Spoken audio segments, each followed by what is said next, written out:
చలి రాత్రి ఎదురు చూసే తూరుపేమో చుక్క చూపే గొల్లలేమో పరుగునొచ్చే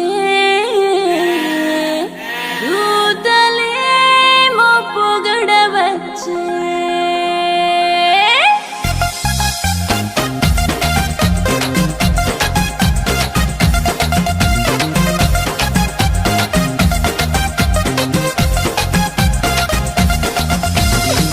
రాత్రి ఎదురు చూసే తూరుపేమో చుక్క చూపే గొల్లలేమో పరుగునొచ్చే దూతలేమో పొగడవచ్చే పుట్టాడు పుట్టాడు రో రాజు మెస్సయ్య పుట్టాడు రో మన కోసం పుట్టాడు పుట్టాడు రో రాజు మెస్సయ్య పుట్టాడు రో మన కోసం